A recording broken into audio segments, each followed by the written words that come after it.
Baik, selamat siang Sobat Historia. Kembali lagi bersama kami Rinai Story. Rinai Story, Kisah kemarin waktu bercerita. bersama saya di sini yang akan memandu jalannya podcast pada siang kali ini. Perkenalkan sebelumnya, nama saya Muhammad Miko Arif Hermansyah, mahasiswa aktif ilmu sejarah angkatan 22. Dan di samping sebelah kanan saya bersama narasumber yang akan memaparkan sedikit materi pada siang hari ini bersama Kak. Perkenalkan, nama saya Muhammad Bimfan Karito Abdillah dari angkatan 23 ilmu sejarah. Ya. Gimana Kak awalnya kok kemudian memilih untuk berkuliah di jurusan ilmu sejarah seperti itu? Mungkin ceritanya itu agak lucu dan konyol ya. Awalnya saya itu dari jurusan IPA atau SMA dan memiliki minat untuk mau ke filsafat. Nah, awalnya di sana, namun ya karena rezekinya di ilmu sejarah, akhirnya masuk ke pilihan kedua itu di ilmu sejarah. Nanti masuk sejarah lulusan dari langsung jalur SNBT saya. SNBT. Baik. Sebelumnya di sini kita akan berbincang-bincang santai mengenai sejarah dari demokrasi dengan tema menilik kembali demokrasi dari waktu ke waktu, seperti itu ya Kak mungkin. Baik, sebelum itu ada beberapa hal yang ingin saya tanyakan pada Kakak ya. Untuk hal demokrasi ini, kemudian apa yang membedakan demokrasi ini dengan sistem-sistem yang lainnya seperti itu? Baik, mungkin jika kita melihat suatu sistem demokrasi yang membedakan dari sistem-sistem yang lain, yaitu demokrasi sendiri kan secara etimologi saja sudah jelas, yaitu demos artinya rakyat dan kratos artinya kekuatan, yaitu kedaulatan tertinggi atas negara, keberlangsungan negara, berjalannya negara itu tergantung dari mana gerak itu dicatur oleh masyarakat-masyarakat dari negara-negara yang menganut sistem demokrasi tersebut. Berbeda dengan jika kita mengambil contoh itu monarki itu. Monarki, suatu kekuasaan itu memiliki absolut dari seorang raja, dan keputusan raja itu menjadi arah gerak dari berjalannya suatu negara ke depan. Berarti demokrasi ini lebih mengutamakan kemudian keputusan bersama seperti itu ya. Keputusan bersama dari masyarakat yang hidup di suatu daerah tertentu itu. Baik, bisa dipahami. Kemudian kenapa kita kemudian harus, alasan kita memilih demokrasi? Kenapa? Yang mengunggulkan sistem demokrasi ini dengan sistem-sistem lainnya yang ada di dunia pada saat ini. Kemudian jika kita melihat pada situasi hari ini, kenapa sistem demokrasi itu lebih unggul daripada sistem-sistem yang lain, yaitu karena jika kita menelisik awal dari sejarahnya itu berawal dari suatu kebebasan atas kekangan-kekangan dari monarki absolut. Jika kita membenturkan ini kepada Indonesia sendiri, tentunya memilih demokrasi atas kebebasan untuk menuju kemerdekaan. Awal dari terciptanya demokrasi itu sendiri, awal mulanya satu konsepsi dari demokrasi itu sendiri berawal dari mana? Ya, jika kita melihat suatu konsep demokrasi sendiri, yaitu berawal dari Yunani, tepatnya di negara kota Athena pada abad ke-6 sebelum Masehi itu. Pada abad, siapa yang kemudian yang mencetuskan pemahaman tentang satu sistem demokrasi ini? Jika kita melihat siapa yang mencetuskan, maka dari itu yaitu para kaum-kaum di Yunani, tepatnya di negara Athena yang disebut kaum Helen tersebut, menganggap suatu sistem demokrasi di sana itu sebagai suatu sistem yang lebih unggul dan superior daripada sistem-sistem dari negara kota yang lain seperti Sparta, Kreta, dan para kaum-kaum barbar yang lain gitu. Dan pun jika kita melihat suatu konsep demokrasi secara idealnya, walaupun di Yunani itu belum tercipta secara ideal, di sana itu juga mampu melihat suatu kebebasan, hak kedaulatan dari masyarakat di sana gitu. Namun terlebih dari hal yang membedakan demokrasi dengan sistem lainnya, kan mesti adalah beberapa kekurangan dalam penerapan dari konsep demokrasi itu sendiri. Ya. Mungkin setiap negara juga kan berbeda lah pemahaman tentang demokrasi itu seperti apa. Namun bagaimana melihat demokrasi itu suatu konsepsi yang memang benar-benar dicetuskan para filsuf-filsuf Yunani terdahulu seperti itu, Kak. Ya mungkin jika melihat kita kembali lagi pada Yunani, yaitu dikritisinya sistem demokrasi di sana karena suatu hak atau kedaulatan demokrasi di Yunani pada saat itu yaitu menggantung pada salah satu kelompok atau kita biasa sebut seorang tiran gitu. Nah, seorang tiran ini menggunakan kekuasaannya untuk menghalalkan segala cara atas kepentingan kelompok mereka sendiri.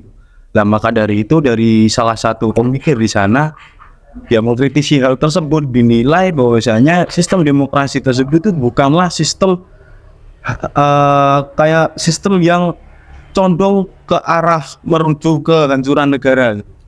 Tapi kalau melihat situasi dunia pada saat ini, apakah sistem demokrasi khususnya di Indonesia, sistem demokrasi itu sudah benar-benar memang terrealisasi dengan baik seperti hal-hal yang dikonsepkan oleh para filsuf yang kemudian membawa pemahaman demokrasi itu sendiri? Apakah ada beberapa hal yang masih itu belum terrealisasikan secara baik? Ya. Oh, dan mungkin dari sudut pandang saya dari demokrasi di Indonesia sendiri, yang mana di Indonesia sendiri kan tentunya menganut demokrasi dari trias politika itu sendiri ya. Dan walaupun hal tersebut trias politika muncul pada posmosia, kita tarik pada awal-awal Yunani, tepatnya waktu Socrates mengkritisi demokrasi itu sendiri, bahwa suatu pemilih seorang pemimpin itu bukan hanya berdasarkan intuisi, tetapi perlu pengetahuan di dalamnya. Nah, menurut saya kalau kita benturkan di Indonesia sendiri, tentunya hal-hal berbau soal pemahaman politik itu masih belum merata oleh keseluruhan masyarakat itu. Masih ada ketimpangan di sana. Nah, ketimpangan tersebut dapat dimanfaatkan oleh para tiran untuk melanggengkan suatu kekuasaannya, memanfaatkan masyarakat-masyarakat yang belum memiliki pengetahuan politik atas kedaulatan haknya sebagai warga negara, akan dimanfaatkan. Dengan hal-hal tersebut sang tiran akan menambah kekuasaannya untuk kepentingan yang pribadi, dan kepentingan pribadi tersebut mampu menyengsarakan orang-orang yang di bawah. Nah, kakak barusan kan menyinggung sedikit nih tentang trias politika. Trias politika itu satu konsep apa di dalam demokrasi, seperti apa, bisa dijelaskan gamblangnya seperti itu? Mungkin sependek pengetahuan saya, trias politika sendiri kan dicetuskan oleh Montesquieu. Montesquieu itu mengambil pemikiran dari John Locke gitu. Nah, Montesquieu menganggap trias politika yaitu pada demokrasi modern berupa eksekutif, legislatif, dan juga yudikatif. Hal tersebut menunjang adanya suatu kepentingan atau tiga trisula tersebut untuk menuju suatu keadilan, konsepsi keadilan kedaulatan dalam suatu negara gitu. Ya, eksekutif mampu untuk menelisik undang-undang, namun si legislatif mampu untuk membatalkan undang-undang tersebut jika undang-undang tersebut tidak memiliki kepentingan atau tidak ada keberpihakan kepada masyarakat. Begitupun seorang yudikatif yang mengkontrol kedua hal tersebut untuk tidak adanya melanggar suatu konstitusi. Nah, kalau kemudian berbicara kembali ke awal tadi bahwa demokrasi adalah satu sistem yang dimana rakyat juga turut andil. Kemudian di dalam konsep trias politika itu sendiri tentunya ada satu lembaga-lembaga sebagaimana kakak sebutkan tadi. Bagaimana cara memaksimalkan suara atau andil besar rakyat dalam hal demokrasi di sana? Ketika kita Indonesia sekarang kan yang seperti disebutkan oleh kakak bahwa kita menganut sistem trias politika itu sendiri seperti itu.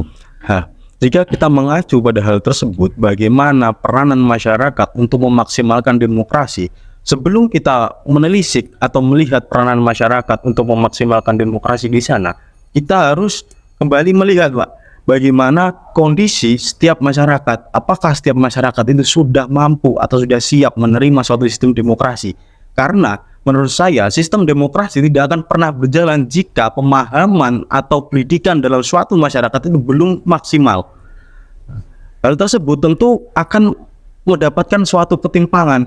Untuk memaksimalkan adanya demokrasi, tentunya kita harus memberi suatu pemahaman terlebih dahulu kepada masyarakat. Masyarakat memiliki pendidikan yang cukup dan mereka berpikir untuk menentukan arah gerak ke depan suatu negara, dan hal tersebut mampu untuk memberikan suara-suara mereka kepada suara yang mereka wakili untuk mewujudkan kemakmuran atau kemaslahatan bersama, seperti halnya teorinya si Cicirus tentang kehendak umum.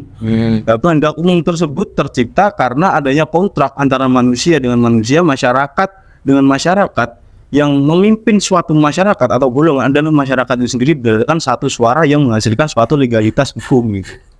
Jadi bahwa masyarakat itu harus memang benar-benar teredukasi terlebih dahulu, berarti intinya untuk pemahaman tentang satu sistem demokrasi tersebut seperti itu. Sebelum kemudian juga akan menyuarakan untuk memilih wakil-wakil yang akan ada di dalam 3 lembaga yang ada di konsep trias politika tersebut. Ya mungkin baik, terima kasih atas waktunya Kak Abim.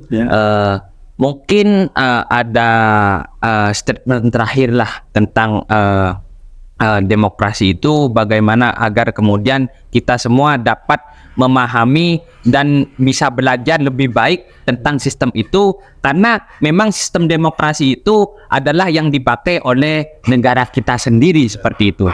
Mungkin kalau dari saya sendiri, untuk melanjutkan atau mewujudkan suatu negara yang berasaskan keadilan kemaslahatan bersama, perlu diperlukan adanya suatu keselarasan antara negara-negara masing-masing, dan negara-negara tersebut tentunya harus mewadahi hal-hal yang harus dibutuhkan oleh masyarakat terkait sistem demokrasi sendiri. Tidak akan pernah terwujud jika masih ada suatu kelompok atau golongan yang masih mementingkan kepentingan sendiri untuk meraih suatu kekuasaan, dan hal tersebut akan berdampak kepada kehancuran suatu negara, karena masyarakat di bawah yang sebagai objek dalam hal tersebut akan mendapat suatu keburukan atau dampak yang diberikan oleh para tiran. Jika kita mengacu pada salah satu kata filsuf, yaitu Socrates, yang dia sendiri merupakan korban dari adanya demokrasi, karena pada saat itu masyarakat Yunani tidak atau salah dalam melakukan pemilihan, tidak ada pendidikan politik. Socrates dihukum mati pada 399 sebelum Masehi, dan hal tersebut mewujudkan suatu hal atau pemikiran Socrates bahwa suatu harga kebenaran adalah kematian. Begitu, baik, terima kasih atas waktunya yang telah Kak Abim berikan. Semoga apa yang kita obrolkan pada hari ini juga bisa didengar-dengar oleh semua teman-teman yang menyaksikan podcast ini. Dan jangan lupa terus saksikan podcast kami di Rine Story. Rine Story, Kisah kemarin waktu bercerita.